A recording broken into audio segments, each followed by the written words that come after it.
Welcome to The Family Business, a podcast about football and life from the perspective of a coach and his daughter. I'm Stephanie Turner. And I'm North Turner.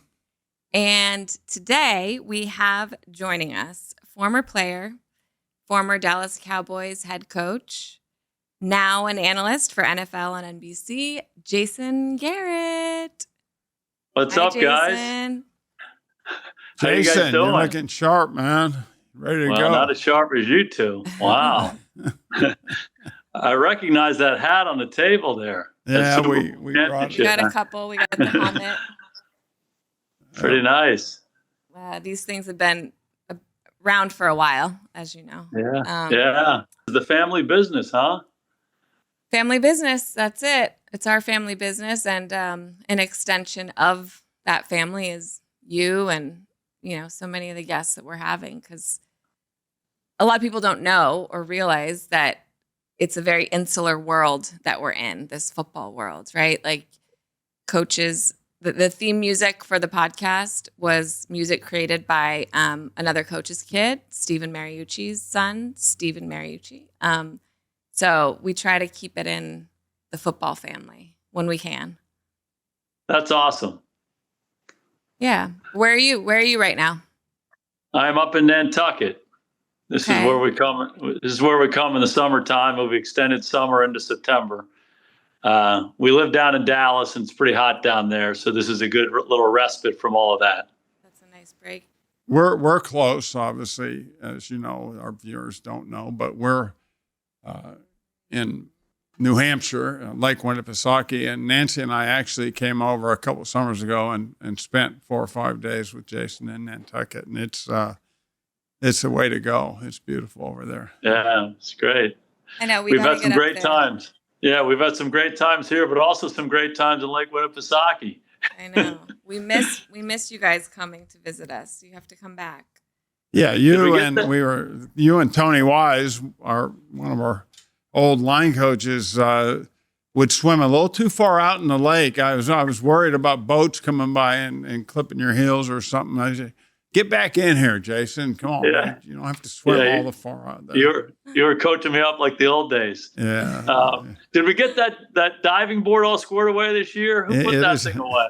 It's very good. It's good. It's good. It's taken care of every year, and it's still there for when you come back. So nice. And you mentioned old days. Let's go back to the old days when we got started. I think back to getting that call and saying, we got a guy coming in to work out. He's down in San Antonio. You give us a story how this all happened. Yeah. I was an aspiring football player coming out of college, and I was one of those guys that I signed with the Saints as a free agent. And how you have guys stand up at dinner at a team meeting and they say where they're from, how much they got, when they got drafted, what their signing bonus was. I was the $500 signing bonus guy, and so I played with the Saints for a year on their practice squad, and then I got released and I went to Canada, and then I was playing down in San Antonio in the World League, and I got a chance to come work out for you guys. To be honest with you, I reflect back on it. It's one of those things that changed the whole course of my life. To get a chance to throw for you that day, and then you saying, "Hey, we can sign this guy as our fourth," and then I had a chance to be in Dallas, ended up being there for 8 years. So you had a ton to do with it, man. Well, when you go do these workouts, it means you missed lunch. So I wasn't that excited to be out there going through this workout. And I felt that right away. And then you go out and you really had a good workout, and it's not like we were giving more than the Saints with that $500 signing bonus. And and Coach Johnson says, "What do you think?" I say, "Yeah, he's perfect for what we want. He's going to learn it. He's going to know it. He's accurate. The ball's out, comes out quick. We can probably speed him up a little bit, maybe." And people understand how much goes into becoming a player and becoming a guy that has a career. And, if Vegas had odds on after that workout and said, "Is this guy going to ever play in the NFL?" They would have been pretty low, and not anything because of ability, because the opportunity and what you did. You made the most of every opportunity, and people gathered around you, and you were part of this group and part of these guys, and when you got the opportunity to play, you played well. And then when I know I was gone, when you got the opportunity to play against the Packers on Thanksgiving Day. I know, we remember some of those. Jason's playing, like gather around the TV and rooting for you. And, it was fun. Thanksgiving Day was unbelievable. I appreciate you saying that, but I do the show on Sunday night, and we were talking about Kevin O'Connell the other night, who's done a fantastic job up in Minnesota, and we were calling him the quarterback whisperer. And to me, that's what you were for certainly for me and for Troy, but you were more than that. You were a whisperer for the wide receivers, for the running backs, for the offensive linemen, for everybody. And before you went there, that ship wasn't quite righted, and you got everybody's career going. And obviously the people they do Netflix shows on, Troy and Michael and Emmett, all of that. But there are a lot of other guys like me who you did the same thing for. And to me, it was always about your ability to find what people did well and give them a chance to do that and really highlight that. And a lot of the things they don't do quite so well, let's not do that. And again, you did that for me and got me on a path, but you did it for all those guys. And so when we reflect back on that, you're the guy that we talk about, whether I'm with Troy or DJ or any of those guys, because you did that for all of us and then collectively for the Cowboys. So, I appreciate you saying that about taking advantage of opportunities, but you're the one that allowed me to do that. Yeah, it was a very, very unique group. The one thing I will say is I don't remember whispering a lot. I think it was not a lot of whispering. I think I was a little louder than whispering, especially when a guy got up over the center and took forever to get the ball snapped. I said, "What are you doing? Let's go." That's like watching football with you now. It's like, what are you doing? Throw the ball. Like the amount of time, it's like I can't watch a quarterback drop back and look for who, like without hearing my dad's voice, be like, throw the ball. What are you doing? Well, the hardest thing for me now is, this is off the subject, but it happened so many times this weekend watching games. The offensive linemen have no chance. They are up in their stance. They're in their stance forever. There's one guy going in motion, then another guy shifts, then the quarterback, after he sees what happens to the shift, changes the play, and the line now has to communicate those changes, and then he's using some cadence that's got three different parts to it, and it's guaranteed one of those five guys is going to jump. As soon as you see all this going on, and there's got to be, they have to be way ahead league average right now on false starts, because every team has 4 or 5 a game. Just get up and snap the ball every once in a while. It would help the linemen a lot. Yeah, and I go back to what I said before about putting quarterbacks and receivers and running backs in positions where they can succeed. You did the same thing for the offensive line. Yeah. You think about those guys on the offensive line in Dallas. Everyone says, the Great Wall of Dallas, where a few of those guys were guys that were, about getting ready to get kicked to the curb. They were with the previous regime, and these guys can't play, and you brought them in, and you did that very thing for those guys. And we're going to get up, we're going to snap the ball, we're going to run it, we're going to make it easier on you. And so, again, your approach was just so great for all of us, individually and collectively.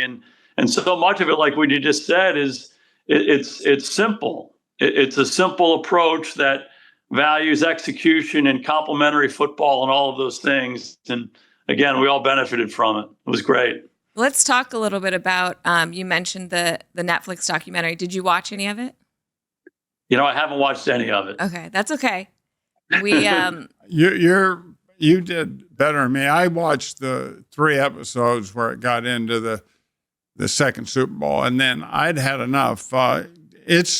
Someone asked me about it, and it's really well done. I think And Netflix you contributed to it. You were a part of it. Netflix did a great job with it. But it's half fiction, and we know why that is. And then, it's not a football show. I mean, it's you said it, Troy, Michael, Emmett, Haley. There's a few guys that are featured, but it's not like you just said, the offensive line. I don't know if they even talk about the offensive lineman. They showed Nate jump off the diving board at Barton Springs. Showed Nate Newton do a cannonball off the diving board at Barton Springs. I was like, I swim there. I remember that. Speaking of which, no one explained it. That was one of the great days. It was middle of training camp, 2-a-days every day, full pads every day. And Jimmy had the buses outside in the morning and said, "Hey, everyone put on your shorts and bring a towel."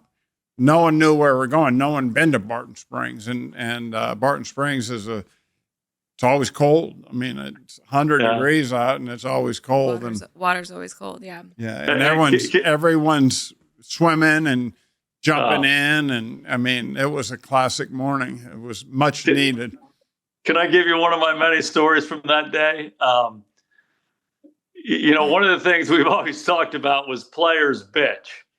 Right. So you have to, as a coach, you have to minimize the opportunities for players to complain about what's going on. Right. But regardless of what kind of team you're on and what kind of guys you have, it's just part of it. You go in the locker room and guys are complaining about stuff.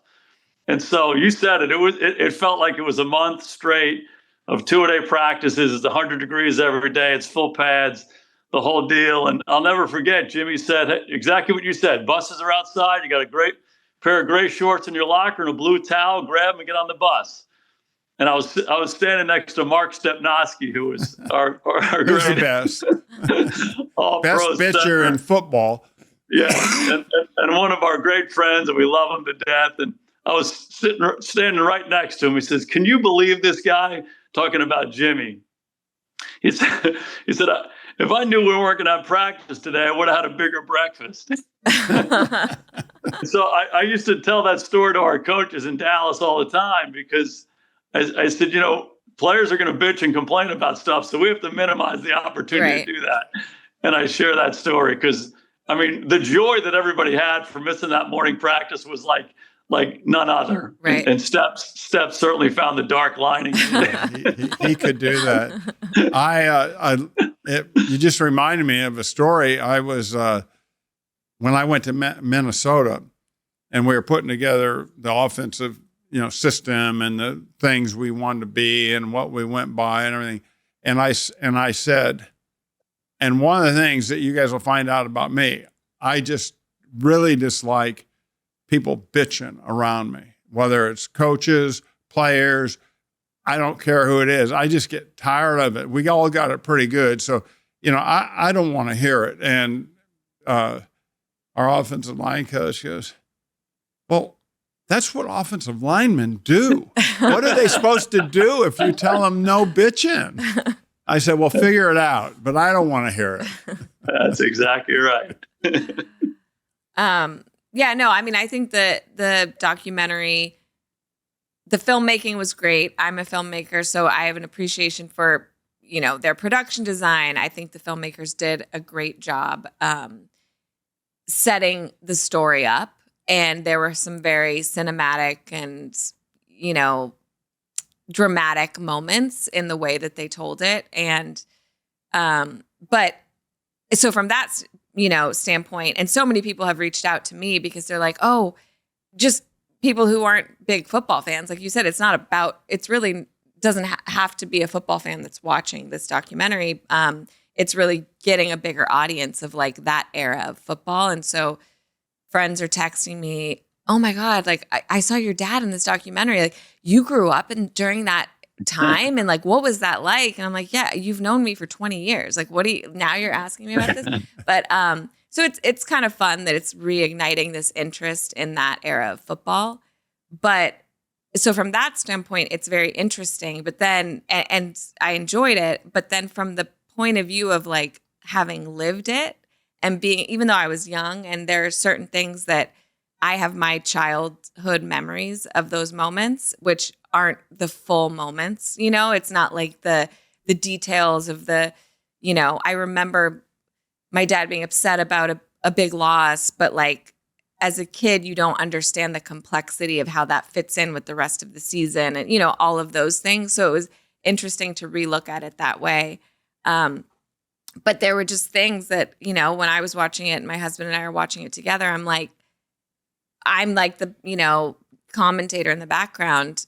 That's not this isn't how that happened. And then I'm like, and then certain people they didn't mention at all. And I get that when you're telling a story, you have to pick a focal point and you can't possibly include, everybody on the roster. But I mean, they really didn't talk about the defense very much.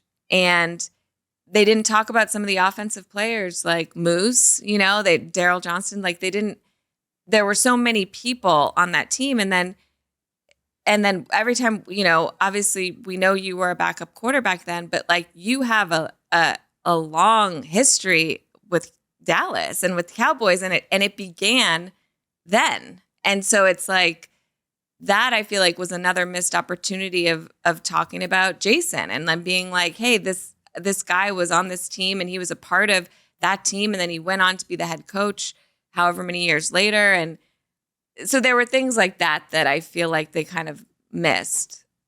One of the things that working at NBC that I hear a lot from our producers who are great, the best in the business, if you're doing a game or you're doing, the analysis on Sunday night of the games, stars and storylines, that's their big thing. Stars and storylines. Let's tell the world about the stars and the key compelling storylines. And, they talk a lot about broadcasting, not narrowcasting. So make it accessible to everybody who's watching. And to me, those are great things. And it sounds like the Netflix group followed that advice.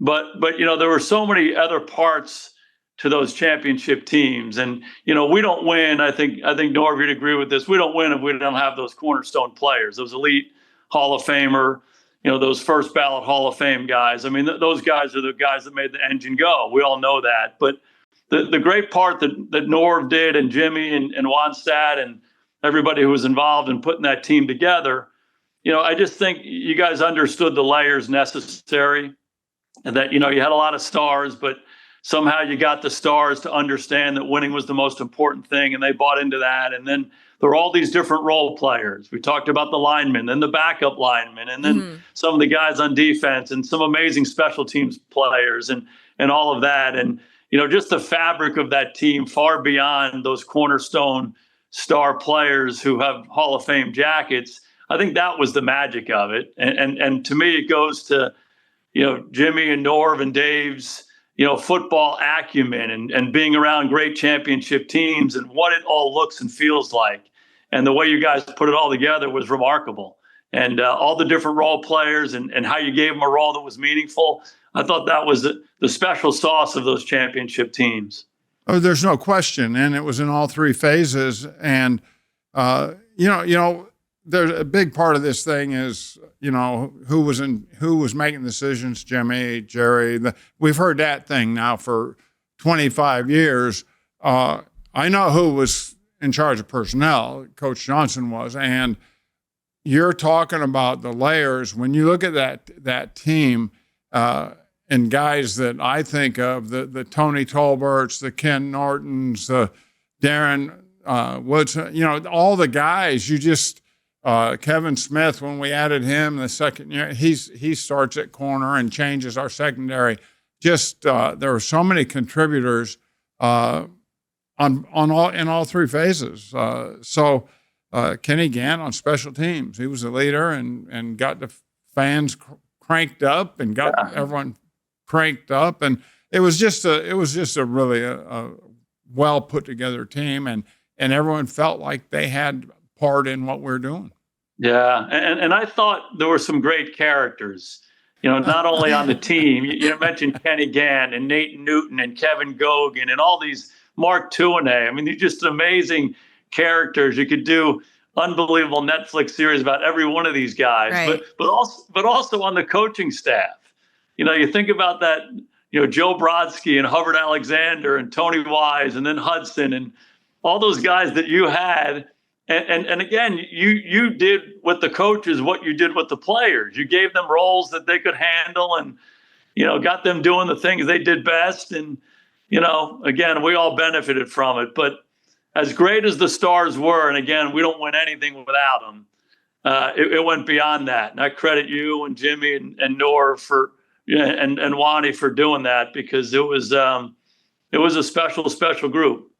Well, the thing that always comes out, and I use it throughout my coaching career, and Vince Lombardi said it 50 years ago.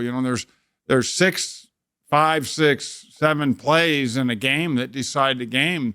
The problem is you don't know which ones are going to be those plays until the end.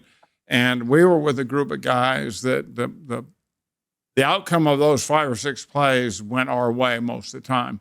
And that's what you have to do to win. And you watch these games and people say, well, why can't we win a close game? Well, the receiver was running free into the end zone and the ball went 5 yards over his head. That's why, you missed an opportunity to make a big play. A guy misses a tackle. You got a team backed up and a guy misses a tackle and it's a 30-yard run. Those plays change games and you don't know it at the time, but the better players tend to make those kind of plays.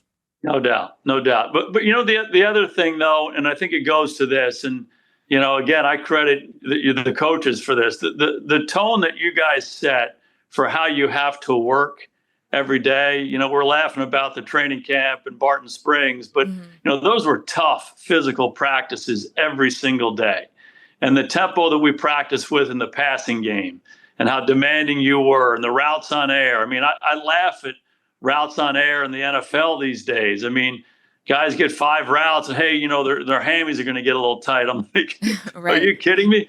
We ran the route tree on both sides every day in the first 10 minutes of practice, and then you say, in those big moments, why does Troy always throw the ball between the 8 and the 8 on Michael Irvin on an in cut or a comeback? Because the time on task and the intensity with which they practiced that you guys generated. And those star players set the tone for all of us. I'm a 3rd-string quarterback. You're damn right I'm going to work hard if I see those guys doing it. Yeah. But again, that all starts with the environment that you guys created. Yeah, and it's changed. One of the things I think early, I think it was very obvious in the first couple of games you guys did them. Teams died in the fourth quarter. A couple of teams died in the fourth quarter, and they were in a game. People saying, "Oh, what a great comeback!" Well, one side couldn't hang. They couldn't hang. I mean, they couldn't get off a block, or they couldn't finish a block. And part of that, a big part of that is, I go to camps. I get to go see people. You get one practice. Most teams do it early in the morning to beat the heat. Then after that, there's a walkthrough. I didn't see a lot of conditioning going on. I just think it's a different approach. And, once the season starts, I really believe teams have a chance to get a lot better because you can zero in more than you do in training camp. But it's a lot different. There aren't those guys. There aren't a lot of IVs being put on, like after one of those Austin practices, you go in there and there's like 10 guys with an IV. Yeah, easy. Getting the fluids back in them. No, but it's funny you say that. I go on a little training camp tour every year, and I probably went to see 12 teams this year. And, the old school coaches, the guys who were playing in the playoffs every year and playing in the championship game, Andy Reid, you go to Kansas City's practice during training camp, reminds me of the practices that we had back in the day. Now, it wasn't quite the same because it's not quite as physical and double sessions, but I swear to God, they ran 125 plays at this unbelievable tempo. He does these long drive things, and they have 18-play drives. And I'm like, that's reminiscent of Nor's 20-play script. I remember those, but you're right. And I think, to me, that gives those teams an advantage. If you're more physical and you're in better condition because of how you practice, those teams have a distinct advantage in this day and age. Mm-hmm. I mean, obviously, we know the league's changed a lot, and there was a moment in the documentary where they talk about when Coach Johnson didn't give you guys dinner on the flight home. They said they're not getting food. After, I don't remember what game. Coming home from Washington. Yeah. And Washington. And we saw Greg Williams is a friend of ours. He coaches for the Rams. He's a linebacker coach for the Rams. And we saw him a couple weeks ago, and he was watching. He's like, "Oh, Steph, you watching it? Oh, it's so cool to see your dad." And he worked on my dad's staff and worked with my brother Scott, and is a very good family friend. And so we were talking about all the different moments, and he's like, "Could you imagine if someone did that today and didn't give the team food? Like, could you imagine people tweeting and the uproar and we were just laughing about it because the world is just so different. And obviously social media and things that would, that happened then that would get out now because someone was mad or someone was bitching or, all of that. And it's just as funny. Like, I don't know if what was happening then could happen now. And the way that those coaches led that team, not that they were doing anything wrong, but it's just a different era. Yeah. Jimmy wasn't happy, obviously. And we had turned the ball over a couple of times, once on our own 2 and once on the 3 going in. And those things we had done before, and it just didn't work out. And he was upset, and he came into me a couple of days after all that, and we were getting ready to play Atlanta on Monday night, and needing to win it to get home field advantage or at least get a home game. I forget the exact details, but he goes, Norv, I just want you to understand what got into me. And I looked up at him, he goes, I really wanted to win that game. And that says it as good as it can be said. I'm thinking to myself, I didn't. I really didn't want it. Right. Who didn't want to win it? Who here didn't want to win it? and there were 53 players out in the field for 60 minutes. They were wanting to win it too. Right. Yeah. One of the other things I remember about that story was the Monday after that game was the hospital visits. And so, you go in there and you're in the team meeting room, and the PR people are explaining, okay, everyone's going to get a Santa Claus hat and, a bag, and you're going to go to the hospital. It just didn't fit all together. Right. Nothing fit in that week after that game until we beat Atlanta. Believe me, that was a long week. Exactly right. And I think Jimmy probably reflects back on it and says, hey, all I know is after that game, we never lost again. So the master psychologist got everybody right. Those are the best. Jimmy had some of the great reasoning. I remember we kicked an onside kick against Green Bay, and we had turned the ball over the first time we had it, and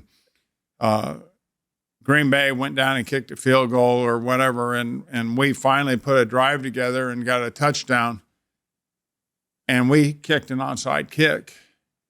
And Jimmy was way ahead of his time with analytics and all that stuff. I mean, they didn't call it that, but he knew.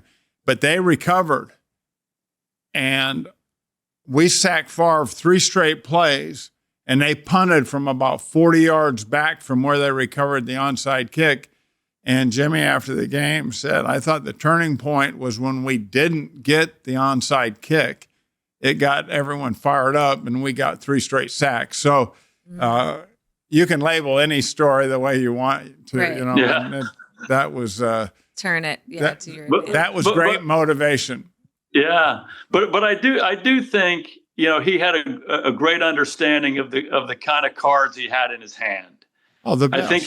I think he understood the team that he had. Mm-hmm. He understood the defense was going to bail him out. He understood the quarterback and the runner and the receiver and the line, all of that. So his willingness to take chances with that team, probably didn't want to take those chances a couple years earlier when they weren't as good. But once he knew he had a full house in his hand, he wasn't afraid to use it and be aggressive and really go for the jugular. And I think the team responded to all that. No question. But it was well thought out. He knew he wasn't just gambling like or just impulsive. rolling the dice. He'd stop by my office on Thursdays and ask, "What do you think about fourth downs?" He knew that there's a possibility, there's a chance in every game that you might want to use those downs. He didn't have a little analytics guy coming in and telling them what to do. The percentage of doing it if you're on this versus this, But I would always base it on who we're playing, and we're playing the Philadelphia Eagles, and that group and Jerome Brown was still playing for him, and that defensive line. And I said, well, Jimmy, on third down in the last 4 games, they've converted, teams against this team have converted, against Philadelphia, have converted 2 out of 36 third downs. No one's gone for it on fourth down. So, we're ready. We'll be ready. But do you want to run it Reggie White? Do you want to run it Jerome Brown? Right. Which way do you want to go? Jimmy was always on top of the percentages that way. Yeah, which to me is how you have to do it. And we had a discussion the other day about, analytics guys telling head coaches, hey, this is a go zone. This is a go zone. And, my contention has always been, and I learned it from you guys, is we have to watch the game. We have to have an understanding of what we want to do going into this game based on matchups, but we have to watch it, and see how it's going. And I can remember we had a game when I was coaching the Cowboys. We played Philadelphia at AT&T Stadium, and the game went into overtime. And we literally ran our 100th offensive play in the game with about 4 minutes to go in overtime. We had driven the ball down the field. We're on about the 15-yard line, and we got a 4th and 1. And at the time, it was, if you score a touchdown, the game's over. If you kick a field goal, they get a chance to come back. Mm-hmm. And we went for it on 4th and 1. And we got it. And afterwards, like, oh, my God, that was a big decision to go for it. I'm like, I was watching the game. We had run 100 plays. Our guys were dominating their guys up front. Zeke Elliott was on fire. That was the decision to make. I didn't have to, go talk to my analytics guy and say, hey, in this situation, you're on the 15-yard line, right. 4 minutes to go. It's like we all felt what was happening in the game. Our guys knocked him off the ball. Zeke made the first down. We scored a touchdown on the next play. And there are other situations where we weren't dominating the line of scrimmage. So more likely than not, you probably punt that or kick a field goal there. Sure. But again, that goes back to you guys, learning all that stuff from you, just being a part of those teams. Yeah. And those are the head coach decisions. I mean, from the daughter of a coach watching all those games my whole life, we would always say, like, I mean, sometimes they work out. You get the 4th and 1 and you get a first down. And then sometimes we know that they don't. And you might have made the decision for the same reason both times. You know what I mean? And sure. Defense might have read what you were doing or whatever. Someone fumbles the ball, like whatever the thing might be. And it's the challenge and the exciting and the interesting part about being in that position of like making those decisions. And I think we would say after, you make the decision and you get the first down and you're the smartest guy in the world, and you make the same decision and you don't get it and you should have done the other thing. It's like, but one of the things head coaches are doing these days is I think they're relying on analytics. And then afterwards at the game, regardless of how it works out, they just say, we just want to be aggressive. Right. And that kind of gives them a free pass. Well, we all want to be aggressive, but ultimately every decision we're making is trying to help us win the game. Yeah. So they can look at you as being an aggressive head coach afterwards, but if you lost and that decision didn't help you, you're not really doing your job. Your goal is to put your team in a position to win. Right. Right. Well, when with a couple of these guys that are heavy analytics guys, I made the comments, analytics is going to get a lot of coaches fired here over the next few years. And they looked at me kind of strangely, but it's true. that it isn't out to go for it. And when you don't get it, well, we're doing what analytics tells us to. But what you really need to do is, as you said, know your team, know who you're playing, and do what gives you the best chance to go win. I mean, and sometimes it goes against what the analytics people would say. Well, there was a moment in a game. My brother, as you know, Scott was with the Raiders last year, and my dad came in and was there for the last 8 weeks of the season. And I don't remember the exact circumstances, but they were playing with a quarterback who wasn't comfortable under center, and they were backed up in the end zone, and they were in shotgun.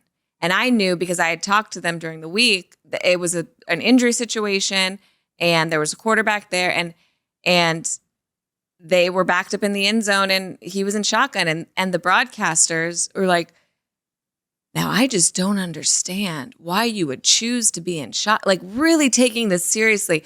Why would you choose to be in shotgun in a situation like this? And it's not the best call. And I'm screaming, like, even if you don't have at home, even if you don't have the inside knowledge to know, wouldn't you, as someone who has a knowledge of coaching and football and scheme, say there must be a reason why they are put in shotgun in this situation? Because you wouldn't be, and that's the stuff that's like so frustrating to me watching games, is like these guys now are creating a narrative about, and I'm sensitive because I'm protective of the players and the coaches on the field, but like creating this narrative of like, well, that was just a bad decision, and that's what these coaches, this guy doesn't know what he's doing, and these coaches are making a bad choice with these play. And it's like they're trying to do the best with the players that they have on the field right now.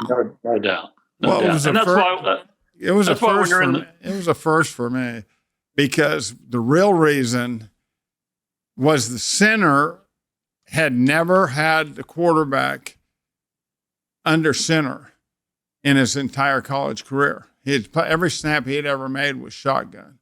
And we would go under center in practice, and we'd fumble about half the snaps from center. And if he was reaching hard to his right and snapping with his right hand, that ball was going to be on the ground. And, you're limited in the number of runs you have. You're on your own 1 yard line. You're limited. And that's all we're thinking is we don't want to have a fumble snap from center on our own one. So we got in shotgun. And it was a first for me in all areas. But it's, again, like we say, it's where football is right now. Yeah. Yeah. Well, let's so we hear you're doing this interview series with head coaches around the league, and can't wait to watch it. We like watching you every week, every Sunday evening. But tell us a little bit about, obviously you were a head coach. There's another head coach here. I think like there's a lot of talk about the style of head coach that people expect, or this guy is better because he does this, or this guy is more effective because he does that. And I don't really believe that there's one way to do things personally. I think that like it's a case by case situation, but I'm just curious from all of your history and your point of view after talking to some of these guys in this new capacity, interviewing them, just kind of some takeaways from these interviews. Yeah, what motivated me to do this is a little bit like we're talking about. There's a lot of noise out there. There's a lot of people who are screaming at each other on TV, and my experience as a player and coach in the NFL was incredible for me, to be around amazing coaches and amazing players, and I learned so much from them. And I've always been fascinated by the leadership topic, just because I played quarterback. And then I was a quarterback coach and a coordinator, then a head coach. Those were all leadership roles. Right. And so to try to learn from the people that I've been around, your dad being one of them. I reflect back on the, Jimmy and Norv and the different Sean Payton and some of the other guys that I was around as a player who were just so good at what they did. I learned so much from them. So instead of contributing to the noise, we decided we're going to do an interview series and just talk to the best head coaches about team building and leadership. And I know an overused word is culture, but how do you build a championship organization? And so it's going to be they're long form interviews. If you can picture, maybe what Charlie Rose did for years. You sit at a table and you just talk about these things. And so I interviewed Andy Reid and Dan Campbell and Dan Quinn and Sean Payton this off season. And we just, those are guys that I have great respect for. I've worked or played with a couple of them. And Andy Reid's been a mentor of mine for years. And we just sat and we just talked. And we talked about their journey, their influences, and then how they built their teams in different places. And the goal is, if you're a football coach and you want to be a head coach and you're thinking about it that way, hopefully you'll watch it. But also, if you're opening up a pizza stand or you're a regional manager somewhere and you have a group of people that you're responsible for, hopefully you'll watch that and you'll get some takeaways as well. And these guys were so generous. I mean, I was with them for an hour and a half, whether it was during the off season in the spring or during training camp. And they were so forthcoming and I just got so much out of it. And I come at it from maybe a little bit of a different perspective, having sat in their shoes and some of the challenges we had or some of the things we thought we did well, and kind of sharing those things back and forth. So hopefully it's interesting to people. They were so gracious in sharing their wisdom, and it was really a fun project to be a part of. No, it's awesome. And like you say, it's not restricted to football. So many people can benefit from it. And, young people, older people, whatever you want, the people. And I think if players would sit and watch it, they would learn a lot and they would understand a lot more than it's just not taking a sheet and putting together a practice schedule because you've done it the same way 1,000 times.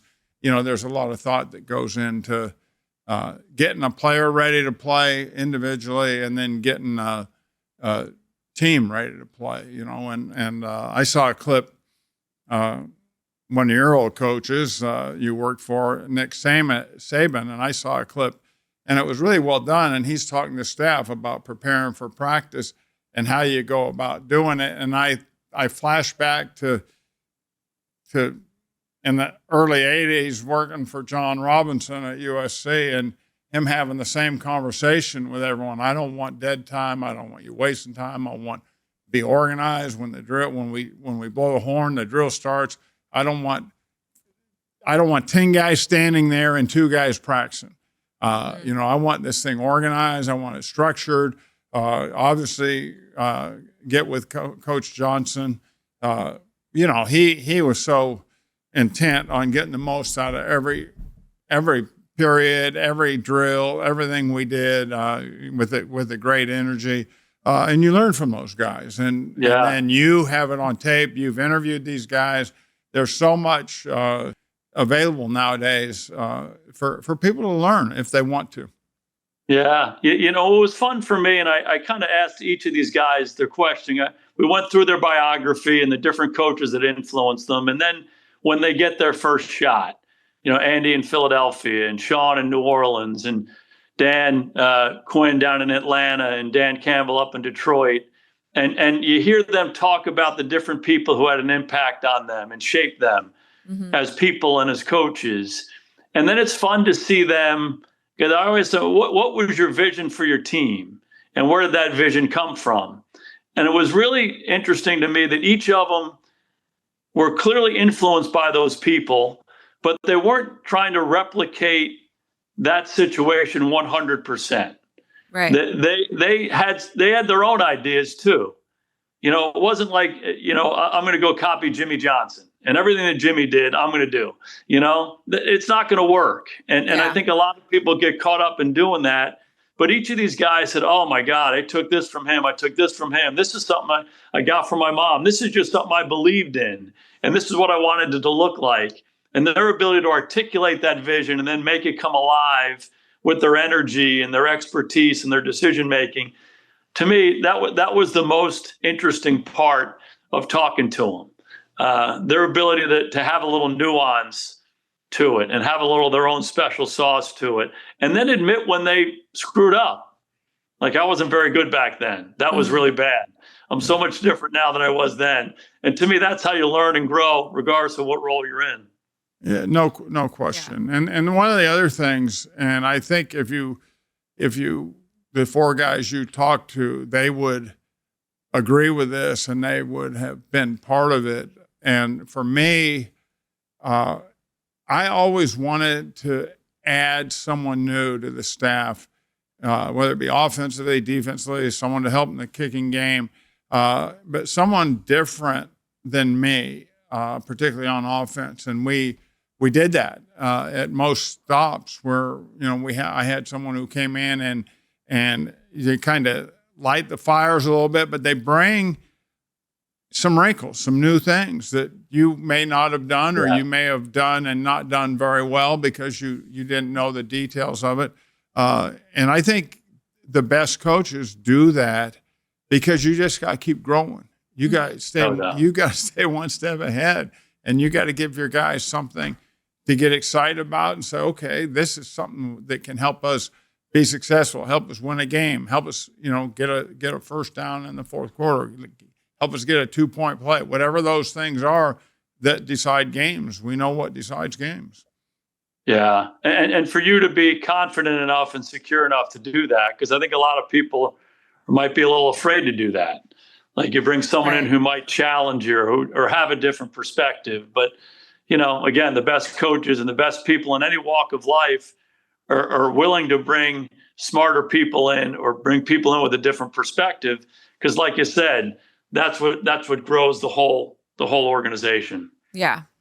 The new ideas and adding something new to something that is already good, that is already working, and freshen something, or without losing the sense of who you are, right? That's the balance, right? Yeah. So the thing I'm really interested in, and I want to see it because I spent some time with you. We talked about the quarterback thing, but you've also got a project going where you're talking about quarterback play and the art of throwing a football, which is really incredibly interesting to me.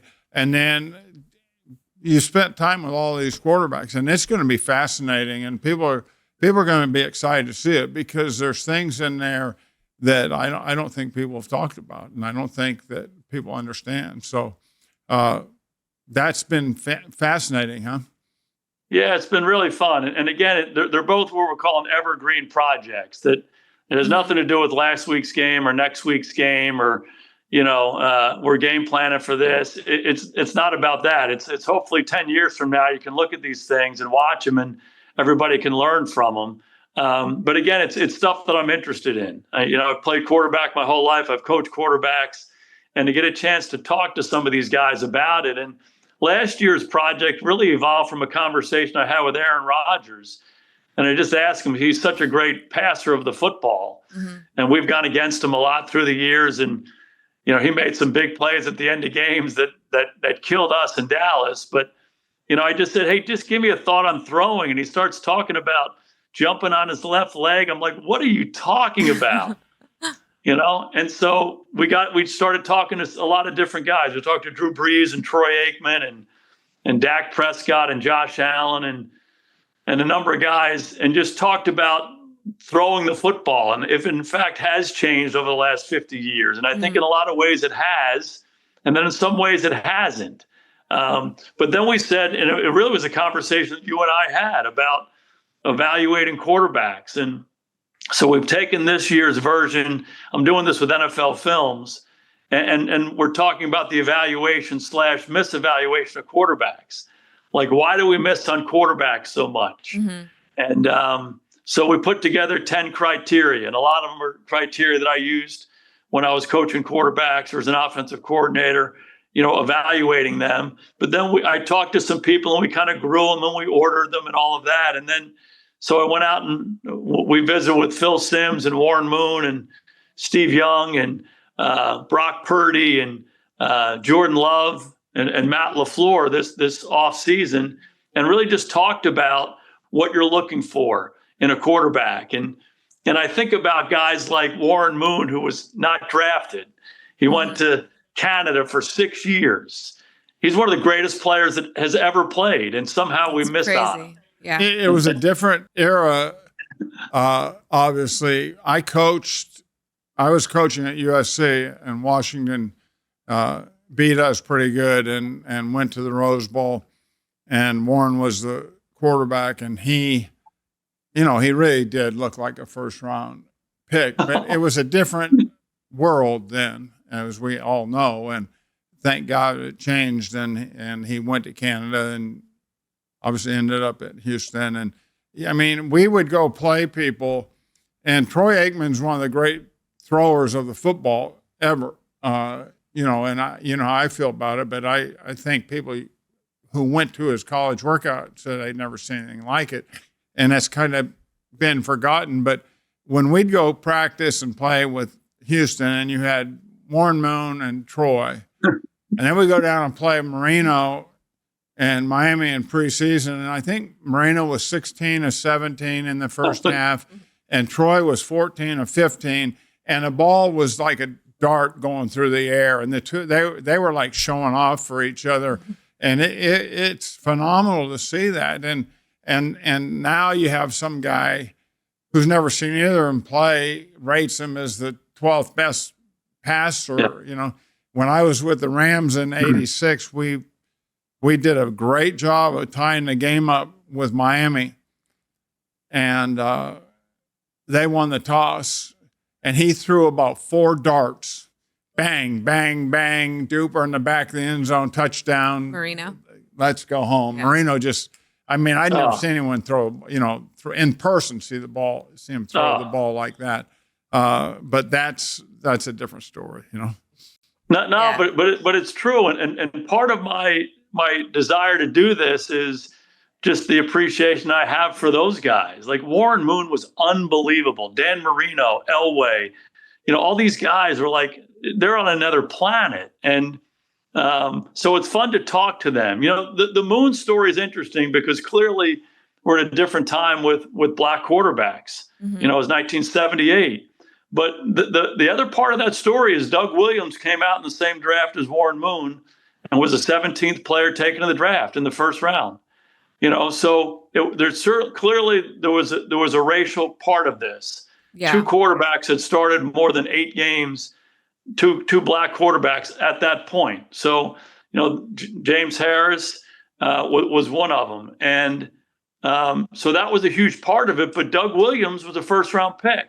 I think and there's and I forget if it was NFL Network or ESPN that did the Doug Williams story. They did a really well done telling his story, but I think there was definitely an element of there were owners who were willing at that time to draft a black quarterback, and there were some that unfortunately were like, we want a white quarterback as the face of this franchise. And I think maybe that played into just the chances and the opportunities for guys to come out, right? No doubt. And I think the other part with Warren was that, Norv, you know this better than I do, he was a sprint out quarterback. They didn't have really a drop back game.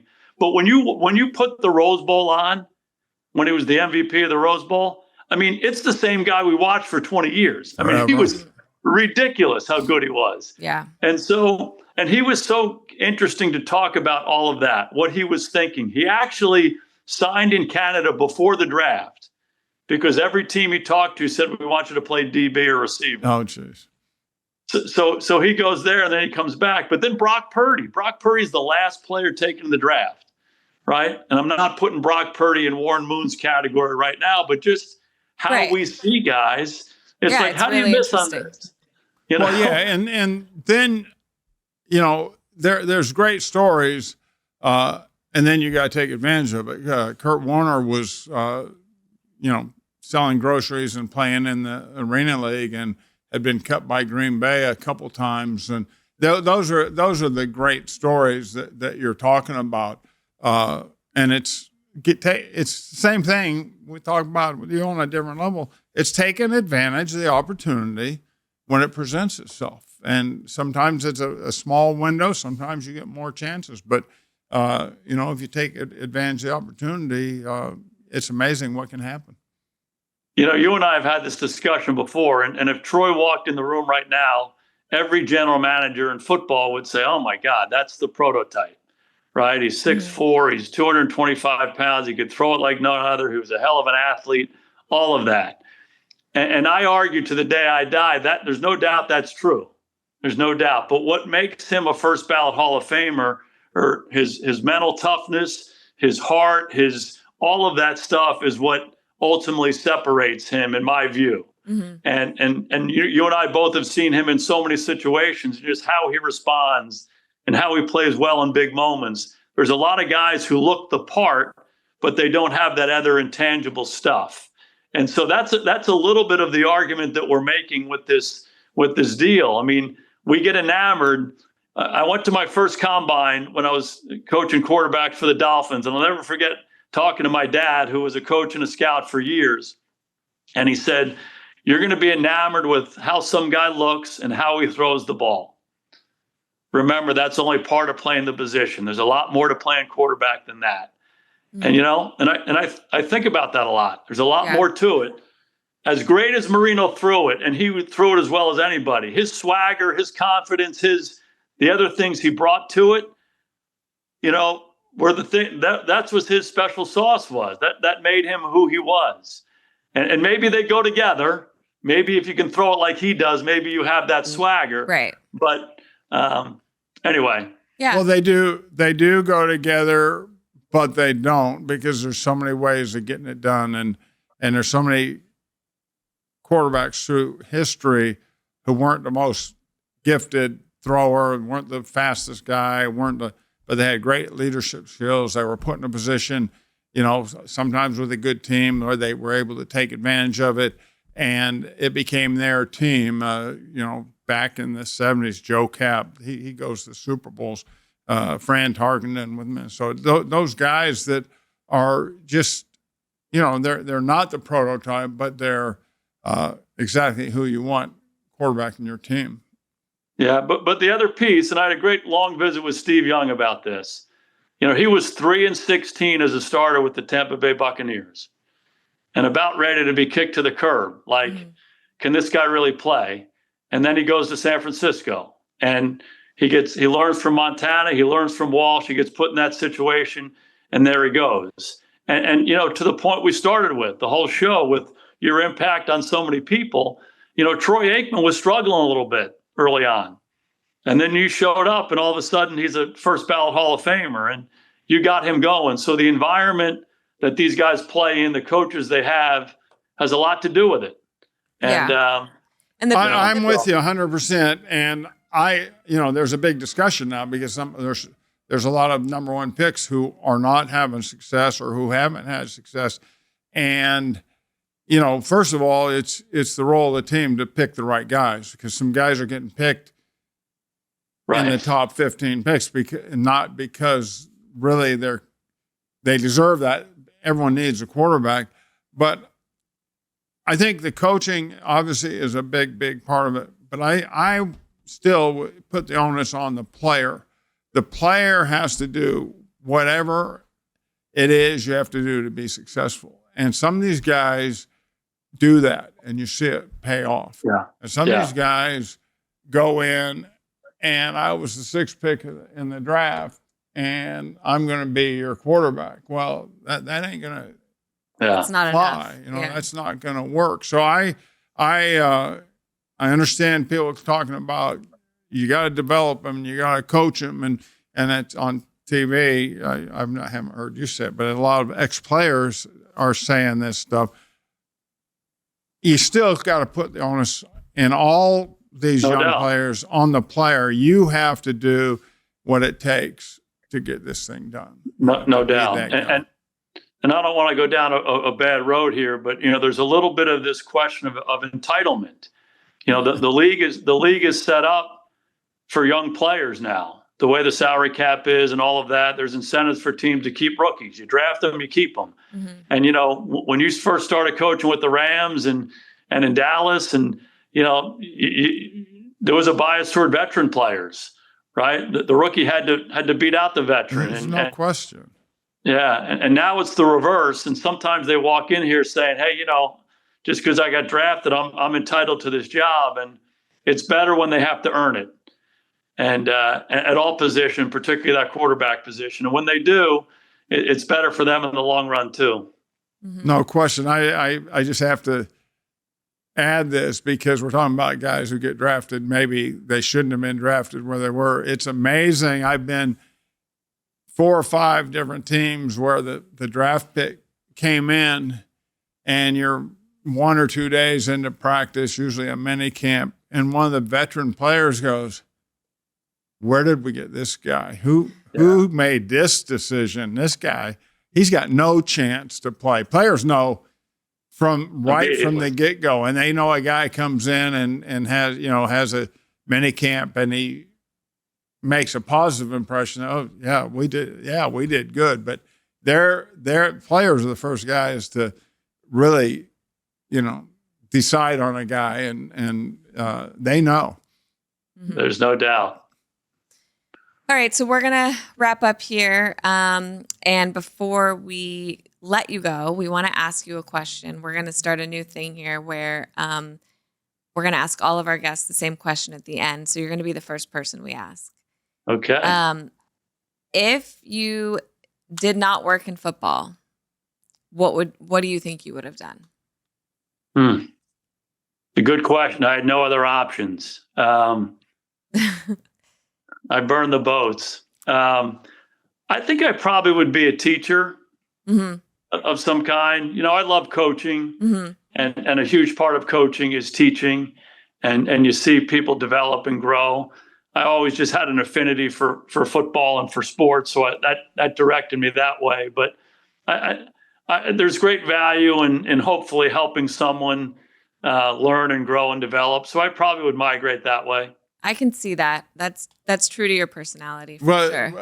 Wait a minute. When you came in and started being in the quarterback meetings, and he would always have good questions, and he always want to explain something or the details of it and everything. And Troy thought, obviously, he was right. He thought you were a very intelligent guy who, had common sense and all the things.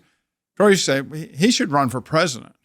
That's what Troy said. I mean, you've heard him say it. Why don't you just run for president? So that's what Troy thought. Yeah.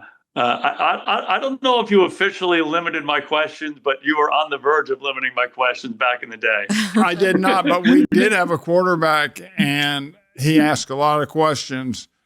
You were in the meeting, and he kept asking. He was driving Troy crazy. And if you drive Troy crazy, you got a problem. It's not going to be good. It's not good. So finally I said, we start the meeting. And I said, okay, I got a new deal. 2 questions per quarterback. That's our new policy. Troy's got a smirk on his face. And the quarterback we're mentioning said, look at me and goes, "Why would you do that?"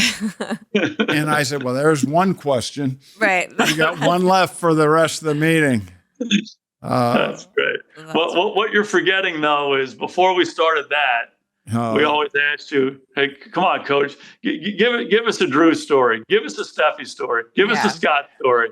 And so we would start our meetings. Steph, you were just a little girl back then, but we would start our meetings and he would always share a fun little family story. Yeah, there was one guy who won the Drew stories, and that was Jason. He knew he'd get me on a roll.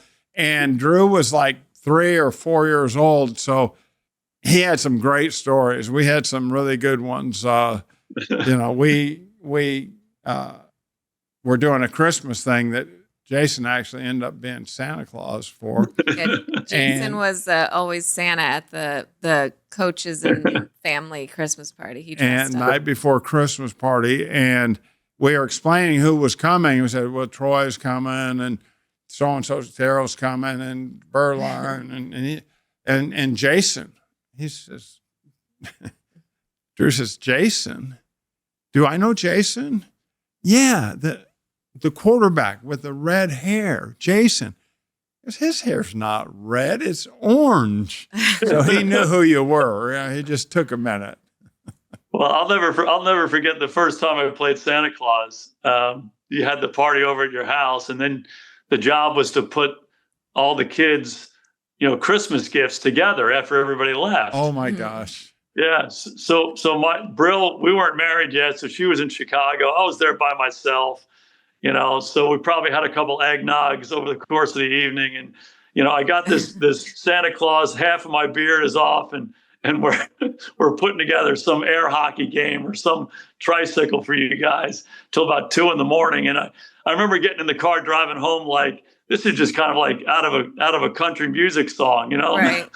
by myself with my Santa Claus outfit half on and driving home after putting together toys. Yeah, that's a chore now.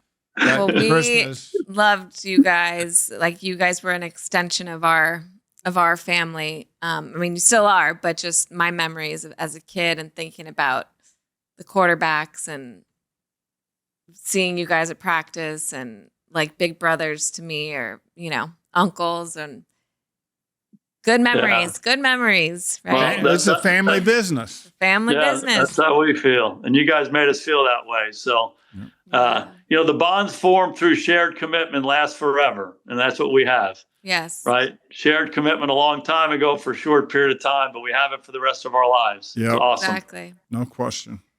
Well, thank you so much for doing this. Thanks for joining us. Thank you, Steph. We hope you come back sometime. We're going to keep it going. So absolutely. I feel so privileged to be a part of it. I'm so grateful for you guys. Hell of a job. Well, it's great having you. Thank you. And as we were doing this, I was thinking about things. We have so many things to talk about. We could do a whole feature on game day, you and Troy on the sideline, everything that occurs during the game. The commentary, the back and forth. Oh, please. Yeah. All right. The number of times he was this far from me. He said, you tell him. And I'm thinking to myself, I'm a third string quarterback hanging on by a string, and you want me to tell the offensive coordinator? Like, why don't you tell him? Yeah. Well, my favorite is this was when we were signaling plays, and we had talked about a certain thing that was going to happen, and it happened, and we didn't react to it right. And I said during the break, during the series while the defense was out, I said, Robert, I want to talk to Troy. And Robert walks over to Troy, and he has the headset, and he goes, hey, Norm wants to talk to you. I don't want to talk to him. Troy, tell Troy I'll talk to him after the next series. I don't want to talk to him. Okay. The drama on the sideline in between the headsets. Him for 3 hours on Sunday afternoon is like none other. He was pretty good though, wasn't he? Yeah, he did some good things. All right. Well, enjoy. We'll be watching you this weekend. Thanks so much. This was fantastic. Really appreciate it, guys. All right. Talk to you later. Thank you. Bye. Bye. All right. That's it for this week on The Family Business. Thanks for listening, and we'll see you next time.